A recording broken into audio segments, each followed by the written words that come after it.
the real world that they enter through us, and then we often make them meet other important members of the society. Right. And so that is a wonderful program that we सही मायने में आप welfare भी कर सकते हैं और बिल्कुल उसे अपना प्रोफेशन भी बना सकते हैं. Absolutely nothing wrong in it. धंधा करने में कुछ बुरा नहीं है. कुत्ते को आप डंडे ना दिखाएं. अगर दो कुत्ते मेटिंग के फेज कर रहे हैं तब उनको मार मार के अलग ना किया जाए. It can lead to serious medical condition. Feeding point बहुत सारी जगह नहीं भी हो अगर तो पेटली जहाँ फीडर फीड कर रहा है उसको हैरिस ना किया जाए. और फीडर से भी ये रिक्वेस्ट होता है कि आप वही खाना खिलाएं जो कुत्तों के लिए ठीक है. ये नहीं कि अपनी बची हुई मसालेदार हाँ. और 2-4 पराठे जैसा. और जगह को साफ करके जाए. Hello friends, humans of NCR में हम एक और सक्सेस स्टोरी आपके लिए लेकर आए हैं. जाहिर है क्योंकि ये ह्यूमंस ऑफ एनसीआर है तो हम इंसानों के बारे में बात करते हैं, लेकिन हम जानवरों के बारे में बात नहीं करते हैं जो हमारे समाज का एक बहुत ही जरूरी हिस्सा है. जब हमें अपने पाप धोने होते हैं तो हम इन्हीं जानवरों को ढूंढते हैं, फिर वो चाहे गौ माता को रोटी खिलानी हो या अपने शनि से निपटारा पाने के लिए किसी काले रंग के कुत्ते को बिस्किट खिलाना हो. लेकिन जब इनके समाज में सहभागिता और इनके साथ रहने की बात आती है तो हम ही सबसे पहले इस चीज को पूरी तरह से नकार देते हैं. तो आज मैं जिससे आपको मिलवाने वाली हूँ वो एक ऐसी ही सक्सेस स्टोरी है अब, और हमारा शहर उसे बहुत अच्छे से जानता है. So I would like to introduce Vrinda Sharma today.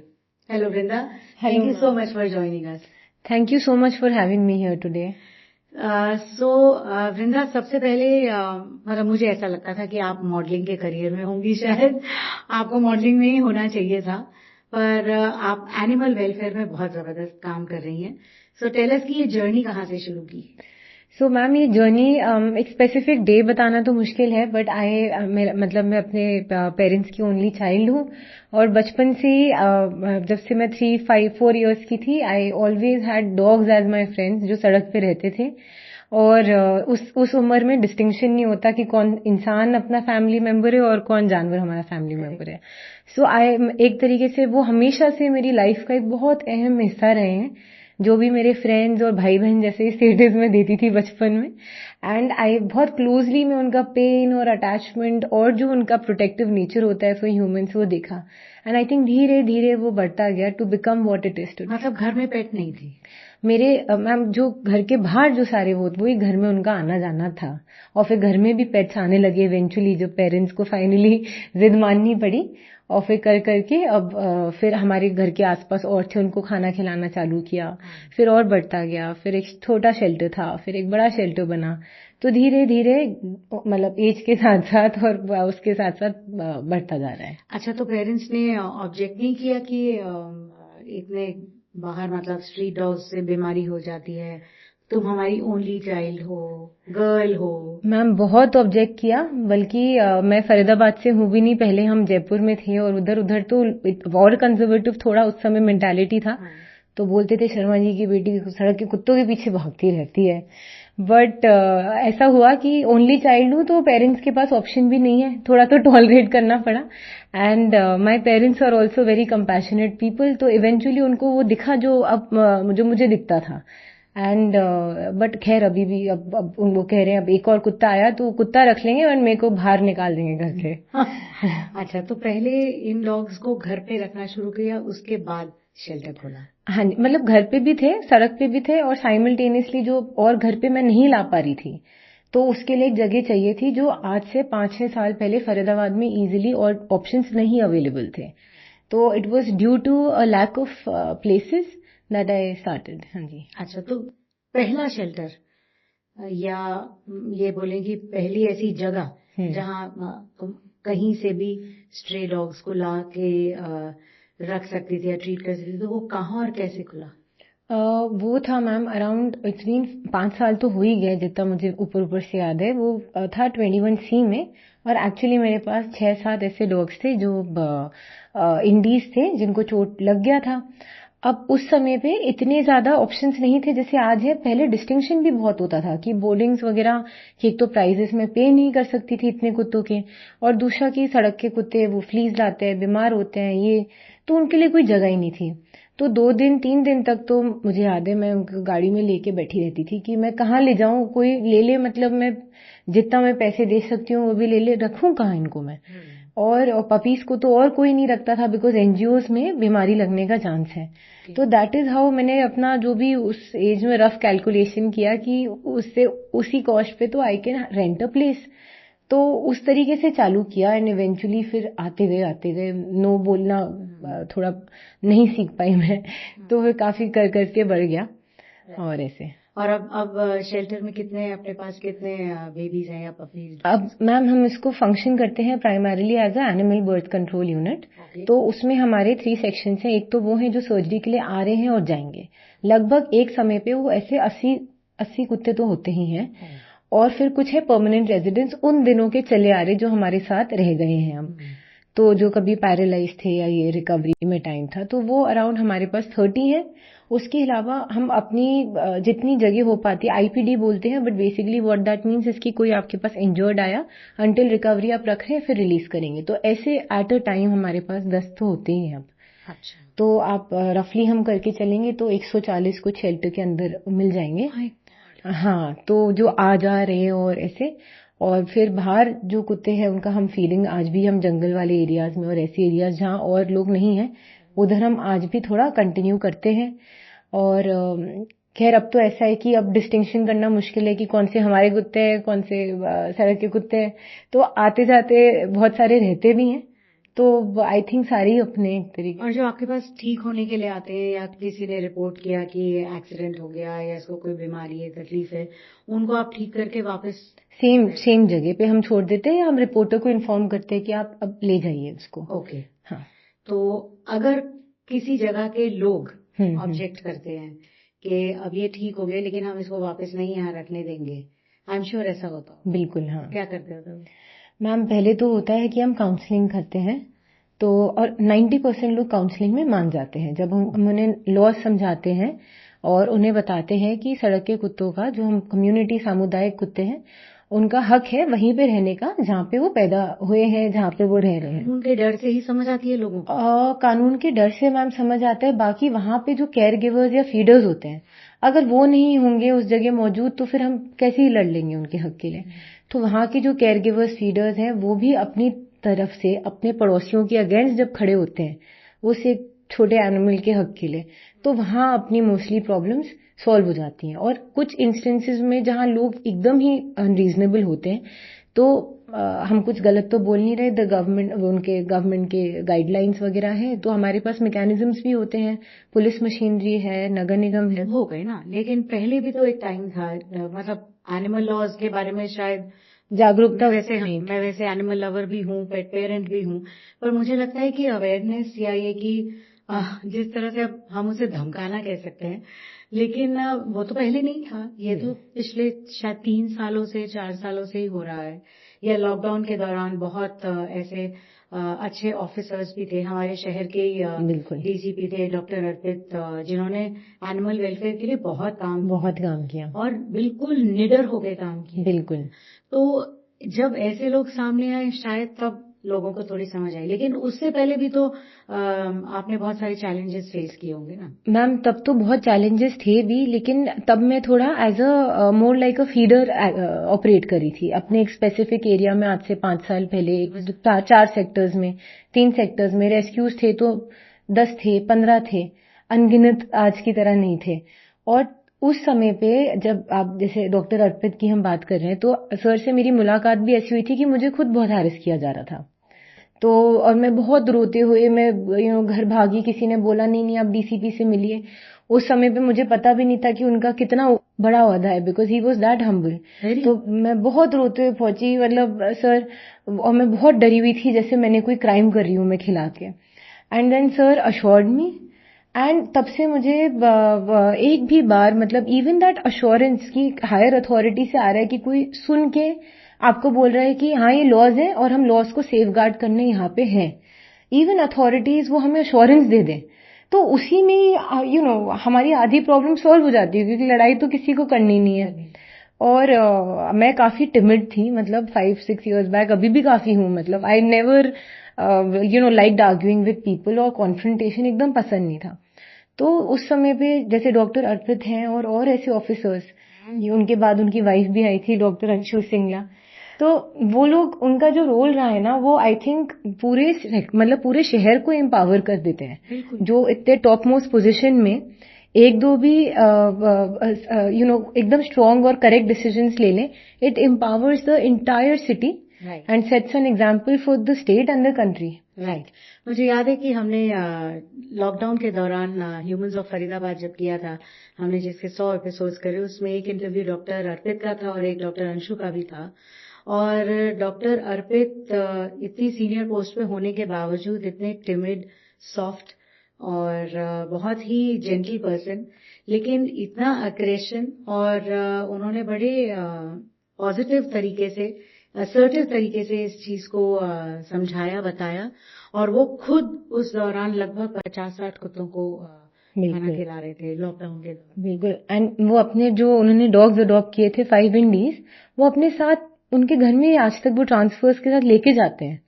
तो जब लोग बोलते हैं कि मेरा घर बदल रहा है, मैं अपने कुत्ते को रख नहीं ले सकती, तो वी शुड, एंड दे उस समय पे their daughter was just born. Yes, I doctor Anshu was expecting a baby. So they took their dogs, 5 dogs, indie dogs, everywhere with them. अभी भी वो उनके साथ है सब। तो मतलब ये आप सब लोगों के लिए भी समझने के लिए, जो लोग ये कहते हैं, या मुझे ऐसा लगता है कि खाली इसे बहाना बनाते हैं कि अब हमारे घर में एक बच्चा आने वाला है तो इसलिए हम इस कुत्ते को नहीं रख सकते। ये सब हमारी बेड़ियां हैं, प्लीज इनसे बाहर निकलिए। फिर जैसा मैंने पहले भी शुरू में बोला कि जब अपने पाप धोने होते हैं तो हम इन्हें ढूंढते फिरते हैं, और उसके बाद या जब हमें लगता है कि हमारे बच्चे का मन बहल जाए, कंपनी चाहिए, तो हम एक छोटा सा पपी ले आते हैं, क्यूट सा पपी ले आते हैं। लेकिन जब हमें लगता है कि अब तो बच्चा स्कूल जाने लग गया और अब इसकी जिम्मेदारी कौन उठाएगा, तो हम उसे सड़क पे छोड़ देते हैं। और ऐसे बहुत से केसेस आपके ग्रुप के माध्यम से भी हमें पता चलते हैं कि एक अच्छा खासा डॉग जो है उसे अबैंडन कर दिया, उसे खंबे से बांध के चले जाते हैं, वो भूखा प्यासा वहीं बंधा रहता है। इस तरह के केसेस के लिए क्या करते हो आप? जैसे जब हम बात करते हैं ब्रीड के अबैंडनमेंट की, कोई ब्रीड डॉग के, तो फिर उनका अडॉप्शन आसान होता है। अब लेकिन जब कोई इंडी डॉग को अबैंडन करता है, तो पहली बात, वो जब सड़क पे घूम रहा होता है, वो पता लगाने में कि वो अबैंडन्ड है कि वहीं का रहता हुआ है या किसी और गली से आ गया, वो खुद में एक चैलेंज होता है। उसके बाद उनको रीअडॉप्शन कराना तो बहुत ही मुश्किल है, बिकॉज अभी भी कहीं ना हमारे सबके अंदर एक स्टिग्मा है। हम मोस्टली लोग, आपको डॉग लवर्स में भी ब्रीड लवर्स मिलेंगे, आपको डॉग लवर्स अभी भी कम है, तो क्या होता है कि जैसे किसी ने अडॉप्ट भी करना है, they will go for a breed dog. और इंडीज तो आप छोड़िए, मतलब पपी भी कोई कर ले वही बड़ी बात है। तो बहुत सारे मिथ्स हैं, जैसे कि इंडी डॉग्स जंगली होते हैं, वो गंदे होते हैं, उनमें बीमारी होता है वगैरह वगैरह, या वो इतने इंटेलिजेंट नहीं होते। तो इंडी को अडॉप्ट करने का मतलब है कि उसको घर के अंदर लाने की तो वैसे भी जरूरत नहीं होती। बेसिकली अडॉप्ट करना मतलब है कि आप उसको खाना दे दो, 2 टाइम खाना देना है और उसको वैक्सीनेट करवा दो। जैसे मैम, और क्या है? जैसे कुछ होते हैं कि आप एकदम ही छोटा पपी आया, वो रोड पे नहीं सर्वाइव कर सकता, तो लोग, एक तो होता है इन हाउस अडॉप्शन, लाइक जैसे नॉर्मल लैब्राडोर, जर्मन शेफर्ड जैसे। I have, like for example, मेरे 5 कुत्ते जो मेरे घर के अंदर मेरी अडॉप्टेड है, बचपन से साथ थे, वो रोड पे सर्वाइव ही नहीं कर सकते। और कुछ हैं जो बाहर रहते हैं 5, वो ऑन स्ट्रीट अडॉप्टेड है, कि उनकी भी मैं पूरी जिम्मेदारी ले रही हूँ, वैक्सीनेशन की, खाने पीने की, सबकी। वो ऑन, बट उनमें सर्वाइवल स्किल्स है to be on the road. हाँ, वो क्योंकि वो बड़े पले वहां पे हैं। तो लेकिन जब हम बात करते हैं, जैसे छोटे पपीज हैं, कहीं पैदा हो गए, चलती सड़क है, हाईवे है, अब उनको बचेंगे नहीं, जो बात है। मोस्टली बीमारियों से मर जाते हैं, एक्सीडेंट से मर जाते हैं, इतने वो। अगर सब लोग उनको एक एक को भी घर दे दे, अपने घर ले जाए, और हमारे पास एम्पल स्पेसेस होती हैं हमारे घर में, इवन अपार्टमेंट्स में होती हैं। And indie dogs, in fact, are more easy to train, and they live longer. उनमें रेजिलियंस ज्यादा होता है बीमारियों के अगेंस्ट। तो और इतना ही नहीं, बिकॉज वो एक नेचुरल एनवायरनमेंट में उनकी ब्रीडिंग या वो पैदा हुए हैं, unlike in lot of breed dogs जिनको आर्टिफिशियली ब्रीड करा जा रहा है, मदर को कन्फाइन करके। फरीदाबाद जैसे शहर में इतनी गर्मी में भी लोग हस्की रख रहे हैं, मतलब I don't know what's wrong with you. बिल्कुल। एंड इवन लैब्राडोर है या एक नॉर्मली नोन ब्रीड है, आप ये देखेंगे कि अगर उसका प्राइस कम मिल गया लोगों को तो दे विल कभी वो जाएंगे नहीं उस दुकान वाले या ब्रीडर के पास और पूछेंगे इसकी माँ की एक बार फोटो दिखा दो। करेक्ट। इन सब की माएँ एक छोटी सी जगह बंद होती है, confined, it is a forced insemination a lot of times. तो मतलब और तब जब इतने सारे ऑलरेडी पपी सड़क पे हैं जिनको एक घर चाहिए, उनकी माँ उनका ख्याल नहीं रख पा रही है, और दूसरी तरफ ये माँ जो एक जगह बंद की गई है जिसको अपने पपी चाहिए, उसका वो ट्रॉमा खत्म ही नहीं होता है। हमारे पास ऐसे आते हैं ब्रीडर डिस्कार्ड, 12 साल की होगी, 14 साल की, शायद उन्होंने लाखों का बिजनेस दिया होगा अपने मालिक को, तब भी छोड़ दिया। और वो उनको इतना एक अटैचमेंट से रिलेटेड इतने इश्यूज होते हैं। अगर उनके पास एक नजदीकी बॉल चली जाएगी ना मैम, उनको लगेगा बॉल उनका पपी है, कोई उस बॉल के पास नहीं आए।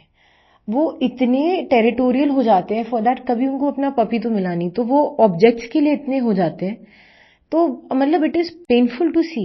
और लोग भी क्यों खरीद रहे हैं, मतलब why, how can you buy a family member is something I don't understand. हाँ, एक तरफ आप कहते हैं कि ये तो हमारा बच्चा है, हमारा सोना है, और फिर हम उसे पैसे देके खरीदें। बिल्कुल। हाँ, जरा सोच कर देखिए कि अगर ऐसा ही कुछ किसी इंसान के साथ हो कि हम किसी फीमेल बॉडी को एक छोटे से कमरे में कन्फाइन कर दें और उससे जबरदस्ती लगातार कई सालों तक बच्चे पैदा करवाए जाएं निसंतान कपल्स के लिए, तो कैसा लगेगा? मतलब सुनकर ही अजीब सा लगता है, घृणा भी है। और बिल्कुल ऐसे कर रहे हैं। बिल्कुल। और ये डॉग्स के साथ ही नहीं, और एनिमल्स के साथ भी होता ही होगा, ब्रीडर्स जहाँ भी। बिल्कुल, काउस के साथ तो बहुत बुरा होता है। उनको तो दूध के लिए वो किया जाता है, मेल्स फिर अलग ही कर दिए जाते हैं। गाय को माता मानने वाले कहाँ हैं, या हम कौन है जो ये काम कर रहे हैं? मैम जैसे जो कुछ लोग जो सच में गाय को माता मान रहे हैं, उनकी वजह से ही है जो थोड़ा बहुत है। बिकॉज क्या होता है कि जब 90% आप आइडियोलॉजी से भी एक बार ही लड़ लेंगे, लेकिन आप इकोनॉमिक्स से नहीं लड़ सकते। डिमांड और सप्लाई से कैसे लड़ लेंगे जब उस दूध का डिमांड है? और इवन छोटे बच्चों के लिए it's the cheapest form of protein as said, है ना। बिकॉज तो हम और कहीं इन्वेस्ट तो किए नहीं है प्रोटीन के सोर्सेज में। एक तरफ या तो आप एनएफएचएस के फाइंडिंग्स को बैलेंस कर लें जहाँ पे अनीमिया बढ़ रहा है, कैल्शियम घट रहा है वगैरह वगैरह, या फिर ये तो उस तरीके से a lot of investment was done in this cow milk production. अभी भी यही पहले वेट्स को सिखाया कैसे दूध कैसे वो बढ़ाया जाए। बट कहीं ना कहीं हम उस इकोनॉमी की मतलब प्रॉफिटेबिलिटी की ड्राइव में अब इसको सस्टेनेबल कैसे बनाएं। मैं तो अभी हम ये भी नहीं बात कर रहे कि सब दूध छोड़ दो, हम ये बात कर रहे हैं कम से कम ह्यूमेन तरीके से प्रैक्टिसेस फॉलो की जाए। सारे आपको सड़क पे मेल काव्स दिखेंगे और उनका एक रिप्लेसमेंट कोई वो बना के ऐसा सा वो दूध निकालता जाएगा। And it is so sad to see that. But और सबको बुरा लगेगा, आप हम देखेंगे बहुत बुरा लगेगा, लेकिन उसके बाद कितने लोग दूध पीना छोड़ रहे हैं। हमारी बॉडी को नहीं चाहिए वो दूध। हाँ, हमें नहीं चाहिए। इनफैक्ट बहुत से डॉक्टर्स और आयुर्वेद और नेचुरोपैथ्स जो हैं वो यही बोल रहे हैं कि इंसान ही एक ऐसा जानवर है जो अपनी माँ के अलावा किसी और माँ का दूध पीता है, नहीं तो और कोई ऐसा जानवर नहीं है। अगर हमें करना भी है तो जो एक्सेस कंजम्पशन भी होता है काऊ का, प्रोवाइडेड कि वो काऊ अपने हेल्दी एनवायरनमेंट में और दूध एक लिमिटेड बहुत छोटी मात्रा तक निकाला जाए, वो भी कितना साइंटिफिकली बैक्ड भी मुझे नहीं पता जी। बट अगर है ही तो एक लिमिटेड वो एक रखा जाए जहाँ, हाँ। बट इस तरीके से कि आप बच्चे लगातार करवा रहे हैं और दूध निकाले जा रहे हैं, वो बच्चे छोड़ रहे हैं, वो काऊ के सफिशिएंट इम्यूनाइजेशन भी वो है कि नहीं, खाने में क्या खा रही है कुछ पता नहीं, और फिर वो थोड़ी सी भी उसको लग जाती है तो वो तो सड़क पे ही पड़ी रहती है। फिर वो कोई हेल्प काऊ को लग गई, कहाँ जाता है फिर उसका वो ओनर, कुछ समझ नहीं आता वो। राइट। अच्छा, आपने बोला कि सड़क पे दिखते हैं, तो ये हमारे शहर की सबसे बड़ी प्रॉब्लम है। ये सबसे ज्वलंत मुद्दा है, इट्स अ बर्निंग इशू, जिसे हर पॉलिटिकल पर्सन भी अपने एजेंडा में, मैनिफेस्टो में डाल रहा है कि हम स्ट्रे एनिमल्स को हटाएंगे, स्ट्रे एनिमल्स को हटाएंगे। कोई हटा नहीं है। पहली बात मैं आपसे जानना चाहूंगी, क्या ये किसी भी शहर की अर्बन लोकल बॉडी यानी नगर निगम, नगर निकाय, क्या ये उनकी जिम्मेदारी होती है कि वो स्ट्रे एनिमल्स को सड़क से हटाएं? सबसे पहली बात, जैसे अगर हम बात करते हैं उनको पिकअप करके ले जाने की, कहीं ना कहीं Nagar Nigam has an important role and of course supported by other department such as animal husbandry वगैरह। अब अगर हम बात करते हैं कि पॉलिटिकल एजेंडाज वगैरह की, क्या होता है ma'am, as you would know, public health में रातों रात नहीं चेंज ला सकते हैं हम। बात क्या कर रहे हैं कि कुछ गाय उठा के कहीं और छोड़ने की। वो गाय तो आती रहेगी ना, वो तो मतलब वो कल को फिर वो छोड़ेगा, वो तो अच्छा हम कर रहे हैं। या तो मार दें सब जानवरों को, हाँ। अदर है ये सब है, सबको मार दें। वो गाय इसलिए आती जाएगी क्योंकि जो लोग उनको अबैंडन कर रहे हैं उनके लिए तो और अच्छा है, हमने सड़क पे छोड़ी उसको ले गए। या फिर ये कि मतलब जिन लोगों ने अब तो क्या कहते हैं, जिन लोगों को गौशाला नहीं भी थी उनकी गाय, वो भी गौशाला देख के उनको लग रहा है अच्छा ये चलान दिया, सेकंड हैंड गाय खरीद ली। तो अब ये कहीं ना कहीं उस तरीके से, बट जो रूट कॉज है कि गाय छोड़ ही क्यों रहे हैं, अगर हम फार्मर्स जो डेयरी वाले हैं उनको ही सेंसिटाइज करके और उस गाय के दूध के अलावा भी और कैसे एम्प्लॉयमेंट ही जनरेट करें, या उसको कैसे हम सस्टेन कर पाए इन लिमिटेड स्पेसेस, बिकॉज ये लिमिटेड स्पेस वाले लोग छोड़ते हैं, या फिर उधर के और एरियाज को कैसे डेवलप कर पाए इन अ वे की, फॉर एग्जांपल बायोगैस वगैरह जो ट्राई करना चाह रहे थे सब, कि वहाँ के जो गोबर है, अगर गाय का गोबर is can also give us money. तो अगर फिर वो गाय को अबैंडन करने का वो ही क्या है, अगर एक प्रॉपर एक सप्लाई का वो बन जाए जिसमें गोबर ले जाया जाए और कुछ and many other forms of incentives, हम एसएचजीज के साथ टाई अप करें जहाँ पे यही चीज से और प्रोडक्ट्स बनाए जाए। जब तक गाय से थोड़ी, गाय या सांड की हम बात करें जिसकी, अगर थोड़ी बहुत भी अर्निंग आती रहेगी तो शायद वो जो फैमिलीज हैं वो शायद नहीं छोड़ेंगे, बिकॉज इनको भी एक तरीके से कोई फॉर्मल ट्रेनिंग नहीं मिलता अदर देन जो कि इनके उनके उनमें सिखाया जाता है, और उसमें सब आदमी लोग सेम नहीं होते। हाँ। तो क्या इस चीज को एनिमल के रजिस्ट्रेशन से रोका या कंट्रोल किया जा सकता है? ये रजिस्टर करवा दिया कि आज मेरे पास 10 गाय हैं और वो 10 गाय मेरे पास ही रहेंगी, चाहे वो दूध दे रही है या नहीं, और फिर धीरे धीरे वो जब उनका जीवन खत्म होगा तो। मैम रजिस्ट्रेशन तो होता है और रजिस्ट्रेशन से भी रोका जा सकता है। अब बात यह है कि हमारे पास क्या इतने एडिक्वेट रिसोर्सेज हैं कि हम ये सब डेटाबेस एक जगह मेंटेन करके हर दिन रोस्टर चेक करें कि किस किस की गाय अब जाने वाली है, या किस किस की हम रिपीट चेक करें कि अच्छा उसने 1 साल पहले बोला था 10, आज कितनी है, चलो देख के आते हैं। We are very short on resources and यहाँ पे probably technology can play a very good part if we really want to work at the root cause, उस तरीके से for mapping, for surveillance and all of that, because we do have very capable doctors even in animal husbandry. There are people with intent in Nagar Nigam, unlike जो सोचा जाता है कि ये तो कुछ नहीं करते हैं। इतना सा डिपार्टमेंट बहुत ज्यादा ही कुछ उन पे कंप्लेन्स आते हैं। तो अच्छा, ये तो हो गया गवर्नमेंट का की बात, लेकिन आफ्टर पब्लिक का भी तो फिर जब हम कहते हैं ना कि सहभागिता, हाँ बिल्कुल, भागीदारी और पब्लिक प्राइवेट पार्टनरशिप होनी चाहिए, गवर्नमेंट के साथ पार्टनरशिप, पब्लिक का क्या रोल है? मैम पब्लिक ही सब कुछ है, यू नो डिमांड जनरेशन तो वहीं से हो रहा है। अब वही तो उनको केटर करने के चक्कर में तो गाय खरीदी जाती है, उनको सस्ता दिया जाए दूध उसके चक्कर में छोड़ी जाती है, यू नो, बिकॉज गाय का सस्टेनेबिलिटी तो उस प्राइस में फैक्टर ही नहीं किया जाता है। करेक्ट। अब मैं आपको ब्लिंकिट पे आप अपना इनरोल कीजिए, एक वो आएगा 32 रुपीज का दूध, और एक आप कीजिए कि हाँ 55, लेकिन उसके नीचे लिख दीजिएगा कि गाय है ना, लेकिन उसकी पूरी जिंदगी उसका ख्याल रखा जाए। कितने लोग खरीदेंगे?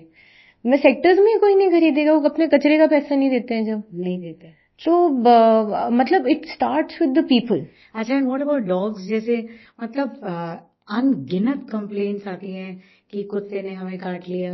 देखिए, कुछ हद तक तो मैंने भी एज एन अवेयर सिटीजन ये ऑब्जर्व किया है कि इसके पीछे ना लोग और बच्चे भी हैं जिन्हें ब्लेम किया जाना चाहिए, और बिल्कुल करेंगे। मतलब मैं तो बहुत खुल के करती भी हूँ। अगर मैं किसी बच्चे को देखती हूँ कि वो किसी डॉग को छेड़ रहा होता है, I make it a point two pin point it. उनके पेरेंट्स को अच्छा नहीं लगता ये, पर मुझे ऐसा लगता है कि आप जानवर को छेड़ रहे हैं तो एक तो आप मतलब जंगलों में आपने घर बना लिया, उनका जो रिहाइश है, उनका जो हैबिटेट है वो छीन लिया।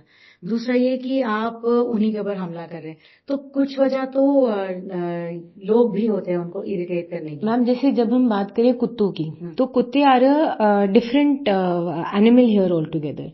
जो कुत्ते थे वो हमेशा इंसान के साथ कोएग्जिस्ट करते आए हैं। कुत्तों को एक तरीके से हमने ब्रीड और उनको इस तरीके से जेनेटिकली भी मॉडिफाई तरीके से किया गया कि वो इंसानों के काम आए। भाई चरवाहे कुत्तों को यूज करते तो थे अपने साथ साथ, वो चरवाहे भी थे, हमारी सेफ्टी सिक्योरिटी के लिए भी अभी तक यूज होते आए हैं। आप सीसीटीवीज और गेटेड कम्युनिटीज आज जाके बने, आज तक कुत्ते ही थे जो थे। सबसे पुरानी टूम में अगर आप देखेंगे तो कुत्ता ही इंसान के साथ है। हमारे आप पुरानी स्टोरीज में देखें तो युधिष्ठिर के साथ कुत्ते ही गए थे। आर्मी और डिफेंस में आप देख लीजिए, हर जगह डॉग्स का एक स्पेशल रोल है। तो जब फॉरेन कंट्रीज में तो डिफरेंटली इधर भी एनिमल असिस्टेड इंटरवेंशन चालू है। लेकिन अब हम बात करते हैं डॉग बाइट्स की मैम। तो जिनको जेनेटिकली ही वो है to be a man's best friend या human's best friend, why are they going and biting? That seems against nature now, है ना? तो इट मीन्स वहां पे कुछ अननेचुरल पक्का हो रहा है कि कुत्ते भी क्यों काट रहे हैं। मतलब जिसके साथ वो कोएग्जिस्ट करे, वो तो जानवर है, वो अपने आप को लपेट नहीं सकता, वो मैनिपुलेट नहीं कर सकता, तो वो इंसान के साथ रहने के लिए ही बने हैं। और अगर वहां पे वो इंसान के विरुद्ध जा रहे हैं तो it is a matter of investigation. तो अब बहुत बार जब मेरे पास केस आता है कुत्ते ने काट लिया, कुत्ते, हम लेके आते हैं एकदम कि स्टेरिलाइजेशन कराएंगे सर, काम डाउन हो जाएंगे मैम, ये वो। जब आते हैं, I have so many evidences, footages that the dogs, वो वही कुत्ते मेरी गोदी में बैठे हैं। मैं तो उनकी किडनैपर हूँ ना एक तरीके से, मैं तो उनको उठा के चलो आपके तो वैसे बैठ गए कि आपके इंटेंट नजर आ रही है, उन लोग की नजर नहीं है, तो इंटेंट आप में से डॉग स्मेल आ रही है, लेकिन वो आपकी बात पे तो लोग वहां पे क्या होता है मैम, जब हम छोड़ने जाते हैं, अब लोग खुद बता देते हैं इसको हम उधर के उसने मारा था, या इसके बच्चे मर गए तब से वो थोड़ी ऐसी करती है। अब हमने क्या करा है, उनके ना तो हम फीडिंग पॉइंट डेजिग्नेट करें हैं। कुत्तों को आप हर जगह यूं कचरे की तरह खाना देंगे, they will get territorial. There have to be clean feeding points for them. Feeders को हैरेस नहीं करना चाहिए। सेकेंडली, उनके रेस्टिंग कोई स्पेस नहीं है। अगर मैं भी 5 दिन बिना खाने की सर्टेनिटी के, बिना सोए, बिना वो करे, अपने पेन में हूँ, तो मैं तो शायद भौंकूंगी, मतलब शोर भी नहीं करूंगी, मैं तो probably want to strangle the person. Then आप बाहर कॉन्स्टेंटली वो इन स्टेट ऑफ फियर है, constantly in state of fear कि कोई आके उनको अटैक करे। उनका तो काम भी वैसे भी चौकीदारी था ना हमेशा से। वो एनिमल ह्यूमंस के इतना they used to be so protective for the humans that they always vigilant, especially at night. तो आप उनको कभी डंडा दिखा के, कभी कुछ। अब बचपन में बच्चों को ये बता देते हैं कि ट्रैफिक है, लेफ्ट राइट लेफ्ट देखो, लेकिन कम्युनिटी एनिमल से कैसे डील करना है, उनका बॉडी लैंग्वेज क्या है, कोई नहीं सिखाता। बल्कि पेरेंट्स क्या डराते हैं, खाना खा लेनी तो कुत्ता आके काट जाएगा, ये वो। फिर हम गाय और कुत्ते की रोटी क्यों निकालते हैं जब हमने उनको अपने से दूर रखा। फिर उसके बाद पेरेंट्स का एक बहुत इंपॉर्टेंट रोल होता है कि आप बच्चे को अनसुपरवाइज्ड क्यों छोड़ रहे हैं आप। करेक्ट, ठीक है, उनको या तो आप बॉडी लैंग्वेज हम बताएं कि जब कुत्ता सो रहा है उसको तब ना छुएं, पकड़ें। जब कुत्ते की पूंछ सीधी है, वो आपको नहीं जानता है, आप भी उसको नहीं, तब जाके उसको झपटे ना। कुत्ते को आप डंडे ना दिखाएं। अगर 2 कुत्ते मेटिंग के फेज कर रहे हैं, तब उनको मार मार के अलग ना किया जाए। It can lead to serious medical conditions, और वैसे भी बहुत सारी चीजें ma'am. And there are so many studies that state that abuse starts with insects and animals. So if you want to make your child, बिल्कुल, there are studies, there are models of cognitive वो on this. और इतने इसमें research किए गए, इतने sociopaths over in jails, they said कि सबसे पहले हमने चालू ही insect animal cruelty, then they went to children, then women, then interpersonal वो. So and there are also positive studies which say that emotional quotient is a more important indicator of success in life than intelligence quotient. And the easiest way to develop EQ in children is to let them be with animals. Yes. तो अगर हम as parents अपने बच्चों को डरा रहे हैं, तो हम उनकी नेचुरल टेंडेंसी के विपरीत उनको कुछ करने को बोल रहे हैं, and that can lead to hampering of their development. True. So ये parents have a very important role जब बच्चों से रिलेटेड इश्यूज आते हैं ऐसे। राइट, जल्दी से हम ना एनिमल लॉज पर भी बात करते हैं अभी, मतलब क्योंकि लोगों को ना सिर्फ कानून की भाषा समझ आती है। तो एनिमल लॉज के अनुसार how can human beings and animals coexist? Ma'am, animal laws के अनुसार जैसे जब लार्ज एनिमल्स की हम बात करते हैं, उनके लिए गौशाला और स्पेसेस एंड फार्म्स निर्धारित है। जब हम बात करते हैं community animals, that is dogs and cats, now अब वो हमारे ही कम्युनिटी स्पेसेस का एक तरीके से पार्ट है। उसके लिए एक 3 पॉइंट प्रोटोकॉल है। Number 1 is to designate feeding points within the territory of that animal. ये नहीं कि आज यहाँ कुत्ता है, यहाँ है तो मैं 200 मीटर दूर उसका पॉइंट बनाए। ये करना जरूरी है। ये जरूरी है। ओके। एंड रिस्पॉन्सिबिलिटी है ऑफ द लोकल अथॉरिटी और एंड द RWAs। तो ये करना चाहिए ताकि कुत्ते को भी पता हो यहाँ खाना मिले। बाकी टाइम वो उधर टेरिटोरियल वो नहीं होगा। कुत्ते को खाना मिलेगा, सोएगा और बस खत्म। Second is to sterilize them and third is to vaccinate them. Anybody who follows these 3 things and does not abuse और हैरिस द फीडर्स देयर, वो सेक्टर्स में 80% प्रॉब्लम सॉल्व। ओके। 80% प्रॉब्लम्स ही जड़ से सॉल्व। जहाँ RWAs ही ना हो फिर तो local authority ma'am, Nagar Nigam तो है ही, they can write to the Nagar Nigam and कि यहाँ पे फीडिंग पॉइंट बनाए जाएं। और वहाँ पे और फीडिंग पॉइंट बहुत सारी जगह नहीं भी हो अगर, तो एटलीस्ट जहाँ फीडर फीड कर रहा है उसको हैरिस ना किया जाए। और फीडर से भी ये रिक्वेस्ट होता है कि आप वही खाना खिलाएं जो कुत्तों के लिए ठीक है। जो आप ये नहीं कि अपनी बची हुई मसालेदार सब्जी और 2-4 पराठे जैसा और जगह को साफ करके जाए। डोंट लीव इट डर्टी, है ना। तो ये तो एक काफी रिस्पॉन्सिबिलिटी हो जाती है। मतलब देखिए, अगर प्रैक्टिकली भी हम बात करें तो खाना कहीं फेंक देना और खिलाने में फर्क है। खिलाने में फर्क है। दूसरा ये कि उस जगह को साफ करें। क्या इसमें कुछ मदद मिल सकती है, मतलब अथॉरिटी से, लोकल अथॉरिटी से?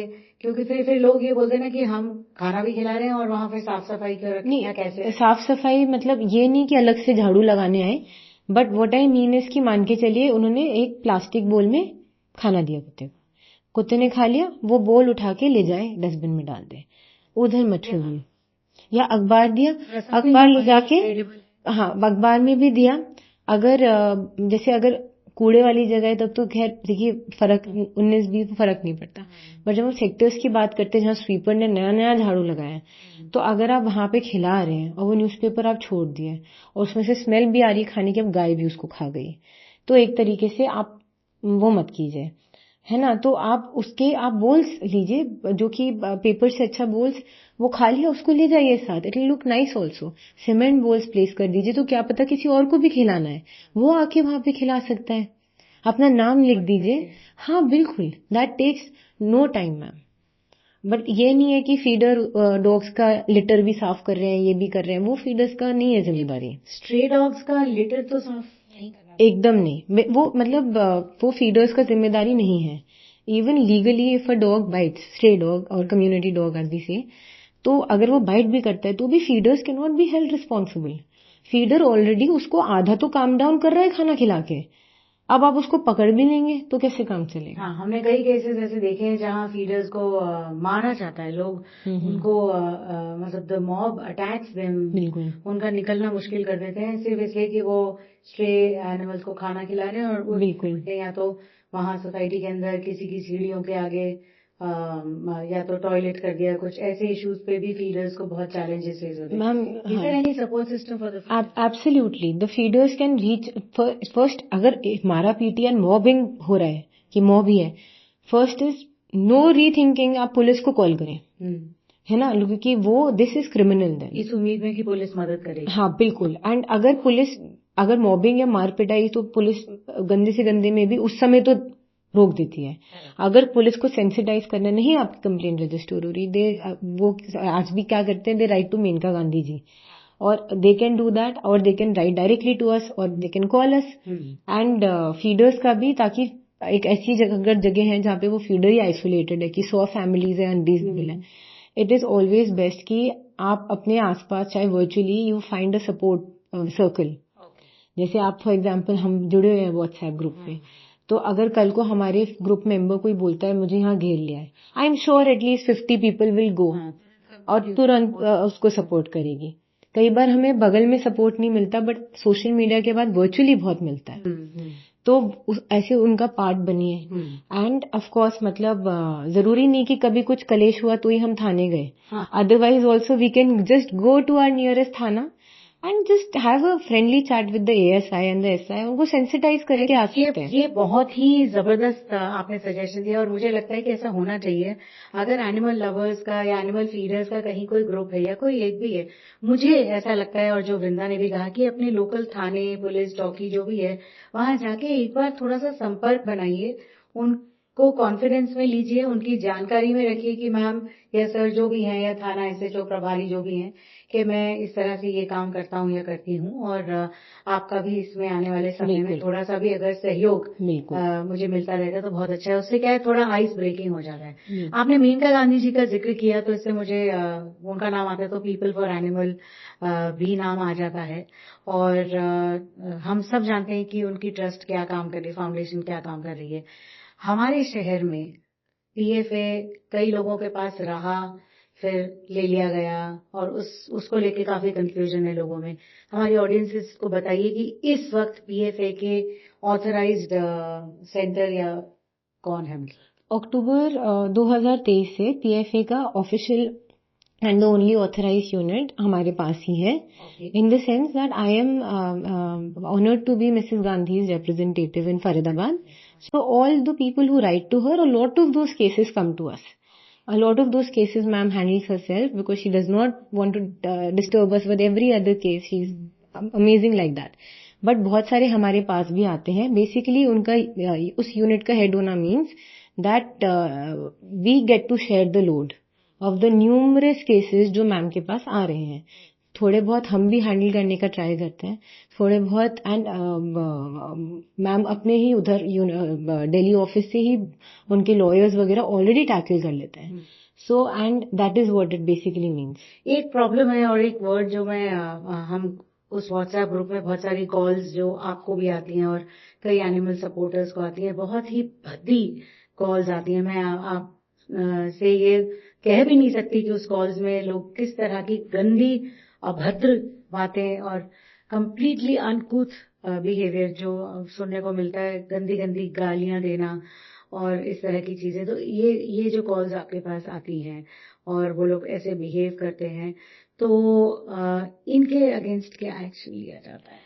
जैसे मैम मेरे पास अभद्र कॉल्स भी आती हैं. इन पर्सन मेरे स्टाफ को हैरिस भी किया जाता है, वर्बली भी, फिजिकली भी. हम पे बहुत बार असॉल्ट्स भी अटेम्प्ट करे जाते हैं, including damaging our only one and only ambulance.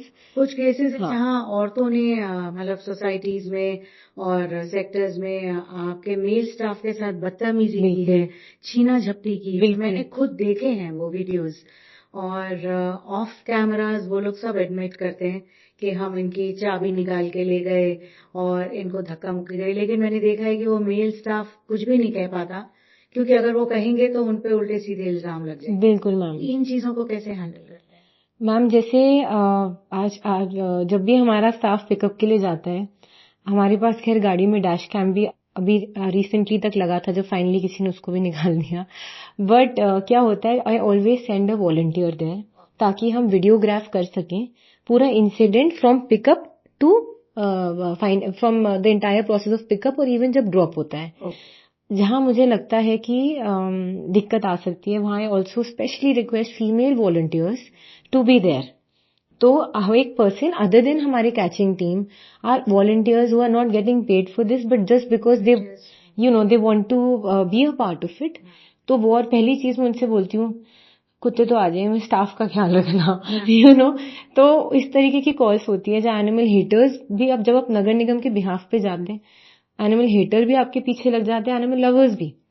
तो पहला जो राउंड ऑफ सेंसिटाइजेशन होता है वो वॉलंटियर्स एक तरीके से करते हैं, इन पर्सन भी और फोन पे भी. मैं भी पहले बहुत अच्छे से, जब मैं हो सकती हूँ मैं भी करती हूँ ये वो, उस तरीके से हम करते हैं ताकि स्मूथली. पीएफए की तो ऑफिशियल रिप्रेजेंटेटिव है ही, बट आप नगर निगम की भी ऑफिशियल पार्टनर है ना? हाँ जी, हम नगर निगम के वेंडर हैं for sterilization and vaccination of their community dogs. This is from 2024 का अराउंड अप्रैल के अराउंड. कांग्रेचुलेशन. चलिए, आपको मतलब 1 साल होने वाला है. तो ये जो आपने बताया कि आप नगर निगम के ऑफिशियल वेंडर हैं, तो ये स्टेरिलाइजेशन का धंधा क्या है? ये उन कॉल्स पे बहुत सुनने को मिलता है कि तुम लोग धंधा चला रहे हो। क्या धंधा चला रहे हो? और अगर इतना अच्छा धंधा चल रहा है तो आप अपना नौकरी वोकरी छोड़ के यही काम क्यों नहीं कर रहे? जैसे अब मैं आपको बताती हूँ, अगर जैसे हम एक एनजीओ हैं, तो हम क्या करते हैं, नगर निगम को हमने एक सब्सिडाइज रेट पे कोट किया हुआ है। अगर हमारा सच में कॉस्ट फॉर एग्जांपल एक सर्जरी का 2,000 रुपए लगता है, तो नगर निगम हमें 50% उसका रीइम्बर्स करती है कुछ महीने बाद, जब भी इनका बिल क्लियर होता है। वो हम करते हैं coming from a place of charity की हम आधा लोड हम खुद उठाएंगे, आधा भी हमें अगर हेल्प मिल जाए, शायद हम अपना काम चला पाए, शहर की सेवा कर पाए। अब जो एक आधा पूरा क्यों नहीं? वो पूरा क्यों? Ma'am, it is a very competitive e tendering का प्रोसेस, जहाँ पे ये होता है कि देखिए गवर्नमेंट के पास भी एक सर्टेन ब्रैकेट शायद होते होंगे, तो इस तरीके से a lot that there is. And हमें अभी लगता है कि सिंस फरीदाबाद में काम इतना है करने को, तो शायद वो 50% भी कभी रीइम्बर्स हो जाए, वही हमारे लिए comes as a state of. Charity पर भी डिपेंड करता है। चैरिटी पे बिल्कुल डिपेंड करना पड़ता है। और अब वो आते हैं, हम टर्म धंधा बना लेते हैं। ये मेरे लिए नहीं, ये सब एनजीओ के लिए यहाँ बोला जाता है, इन्होंने धंधा बना लिया। अब एनजीओ और एक बिजनेस में एक फंडामेंटल फर्क ये है कि एनजीओ के पास भी हो सकता है किसी महीने 10 रुपए ज्यादा डोनेशन आई और बिजनेस की 10 रुपए ज्यादा कमाई आई। एनजीओ वो 10 रुपए डोनेशन उसी एनजीओ के चैरिटेबल एक्टिविटी में लगाएगा, और लगाना भी पड़ता है। हाँ, उसको अपने कागजों में दिखाना ही। बिल्कुल। और बिजनेस वो 10 रुपए उसको प्रॉफिट करेगा। तो जेब में जाता है। और मैं ये कहती हूँ, हमारे पास काश फरीदाबाद में और भी धंधे आए, क्योंकि अभी हमारे पिछले 4 साल में हमारी एनिमल वेलफेयर की जो कम्युनिटी है फरीदाबाद में, वो बहुत बूम करी है। बहुत सारे धंधे, यानी बहुत sweet businesses have come up, जो कि डॉग बोर्डिंग, डॉग फॉस्टर, पेट एम्बुलेंस सर्विसेज। वंडरफुल। यानी एंटरप्रेन्योरशिप को बढ़ावा भी मिल रहा है। एंटरप्रेन्योरशिप को बढ़ावा मिल रहा है, और वो बढ़ावा मैम देना बहुत जरूरी है टू इंश्योर कि सेक्टर में ट्रांसपेरेंसी मेंटेन्ड है। जब भी हेजेमनी यानी एक ही पर्सन फील्ड में या 2 ही लोग चला रहे हैं, तो वो ट्रांसपेरेंसी नहीं होती।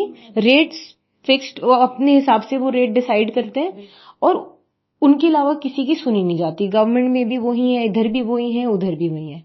अब जब हमारी इतने स्वीट पीपल, मतलब चिल्ड्रन तो क्या, दे आर 20+ लोग, they have come up and मतलब उन्होंने अपना बोर्डिंग, अपना एम्बुलेंस सर्विस, कुछ डॉग वो फॉस्टर, और मुझे देख के आई फील सो प्राउड।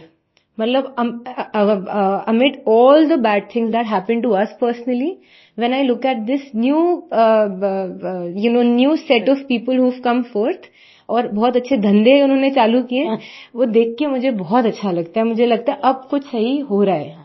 मैं आप सबकी जानकारी के लिए बता दूं, हमने बहुत सारी रील्स देखी होंगी, but this is a very very upcoming trend that in the corporates, in hospitals, in therapy centres and for differently abled also, I think for autism and all, ये एनिमल थेरेपी बहुत ही प्रचलित हो रही है, popular हो रही है, जहां आपको डी स्ट्रेस करने के लिए पपीज और डॉग्स और एनिमल्स के बीच में ले जाया जाता है। उनके साथ कुछ टाइम स्पेंड करिए, उनको खेलते देखिए, बिल्कुल ऐसा लगता है जैसे हम बच्चे देख रहे हैं।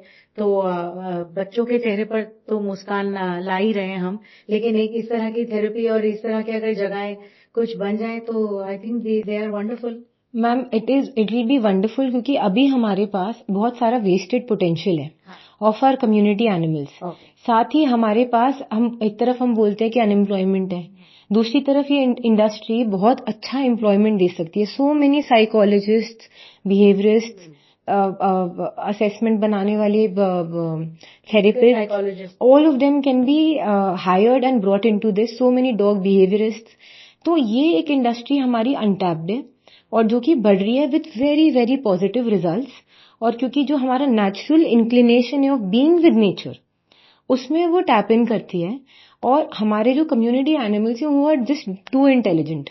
जैसे एक बच्चा को, आप बहुत इंटेलिजेंट बच्चे को आप कमरे में बंद कर दो, उसको बेकार बोलो, और फिर वो शरारत करता है, तो अगर उसका आप काम की उसमें लगाएंगे तो बहुत अच्छा वो करेगा। तो इट इज वंडरफुल वो की हुआ। Indies are highly trainable. Indies are highly trainable. लोग उनको गंदा बोलते हैं, बोलते सीख नहीं सकते, अटर नॉनसेंस। बिकॉज हमारे जो लर्निंग्स है उसमें ये है that indies are in fact easier to train. वो बहुत रेजिलिएंट भी होते हैं, नहीं तो कई बार ब्रीड के डॉग्स थक जाते हैं. Indies are very resilient and they also have a natural connect with people. They are able to often, इतनी बार हमने सेटिंग में देखा है कि they are able to even replicate what the human is feeling. For example, if the human is tired, the trained indie dog will go and lie down. If the human is yawning in this, if they want to play, तो एक तरीके से synchronicity बहुत आसानी से बन पा रही है. मैं एक चीज और बता दूं, जितने लोग जो इन डॉग्स और इन सब के अगेंस्ट हैं, आपके बच्चे जब फॉरेन कंट्रीज में पढ़ने जाते हैं या जाएंगे तो उन्हें एक स्टेटमेंट ऑफ पर्पस और एक अच्छी सी इम्प्रेसिव सी फाइल बनानी होती है जिसमें उन्हें कम्युनिटी सर्विस और इस तरह के सोशल काम के बारे में लिखना होता है. तो ये आप सबकी जानकारी के लिए है कि केवल ह्यूमन सर्विस ही नहीं, बट सर्विस या community services towards animals also carries a lot of weightage in those files. तो बजाय इसके कि आप कहीं 5,000 10,000 दे के ये नकली सर्टिफिकेट्स इकट्ठे करें, वो मत कीजिए. Throw some light on that जो हम डिस्कस कर रहे थे, how students can as internship और व्हाटएवर. सो स्कूल्स में अब सस्टेनेबल डेवलपमेंट के गोल से अलाइनमेंट करिकुलम का तो मैंडेटरी है. Secondly, schools, high and schools specially have introduced PYP of animal cruelty. What is that PYP? It is basically something that the children have to opt for. Okay. है ना, वो कोई एक topic choose करते हैं within social work that is compulsory for them. So students are now taking up animal cruelty and animal welfare. Wow. So अब क्या होता है जब हम बाहर अप्लाई करते हैं, so animal welfare holds almost भी नहीं, गलत बोल रही, equal weightage to any other field of social work. Oh. So it's not just about animals, it's about coexistence. Okay. जो कि SDG का पार्ट है, life on land and other such things. तो अब बहुत सारे बच्चे वो कर रहे हैं. तो अगर कोई ऐसे स्टूडेंट्स हैं जिनको बाहर अप्लाई करना है या इवन यहाँ रह के they want to learn more about this upcoming field, about how to manage shelters, how to fund raise, how to work on the field and do real work, they are most welcome to come to us for learning, for internships, for training. And I tell, क्या होता था पहले, the brightest minds कभी social work और animal welfare में नहीं आते थे. वो बोलते थे लॉ, ये वो. अब वो आ रहे हैं बिकॉज आई टेल देम, अगर तुमने एक स्कैरसिटी में इस तरीके का डिफिकल्ट ये चला लिया तो तुम कुछ भी चला सकते हो. And they understand that if you can go through the worst, you will ace at the better parts of life. Right. आपदा में अवसर, अगर आप देख रहे हैं कि यहाँ गैप है और यही अपॉर्चुनिटी में से आप अपने चांस निकालते हैं, बिल्कुल, तो इससे बेहतर और क्या होगा. तो उसको कोई सर्टिफिकेट वगैरह भी मिलता है? बिल्कुल जी इसमें कुछ कर रही है. बिल्कुल they get a certificate from us. Okay. And Maneka ma'am, she herself she appreciates such students. And there's a full हम पूरा certificate and everything that is required for that school and for the program, undergrad and grad programs जिसमें वो apply कर रहे हैं, हमारी तरफ से उनको सब properly करा मिलता है along with letters of recommendation. And during the training we ensure कि फंड रेजिंग वगैरह जो भी उनका इंटरेस्ट एरिया और social media they learn, it's also often times it's the real world that they enter through us. And then we often make them meet other important members of the society. Right. And so that is a wonderful program that we. सही मायने में आप welfare भी कर सकते हैं और बिल्कुल उसे अपना प्रोफेशन भी बना सकते हैं. Absolutely. Nothing wrong in it. धंधा करने में कुछ बुरा नहीं है. As long as you are following the rules, you are giving back to the society and you are being true to your field. And I wish I had that sense of कि मैं धंधा ही कर पाती तो शायद इतना हम donation पे नहीं निर्भर होते. चलिए, बहुत सारे टॉपिक्स को टच करा Vrinda. So we understood animal welfare. We also try to briefly touch upon the ways of working towards animal welfare. Animal rights क्या हैं, एनिमल फीडर्स के राइट्स क्या हैं, कौन कौन सी संस्थाएं हैं जो मदद कर रही हैं. वैसे आपकी your one stop shop for all your queries could be Vrinda Sharma. We will be sharing her details also. और आपकी कोई क्वेरीज हैं तो आप इनसे पूछ सकते हैं. और हमारी तरफ से ये वी प्रे दैट जिस तादाद में आपके पास स्ट्रे एनिमल्स आ रहे हैं या कंप्लेंट्स आ रही हैं, उसी तादाद में आपके पास डोनर्स भी आए. सो प्लीज जो भी हमारे इस इंटरव्यू को देखें तो प्लीज दिल खोल के सेवा कीजिए. चलिए, अपने पाप ही धो लीजिए पर एनिमल्स की सेवा कीजिए. Thank you so much for joining us Vrinda and it was wonderful talking to you. Thank you so much, ma'am. I had a wonderful time.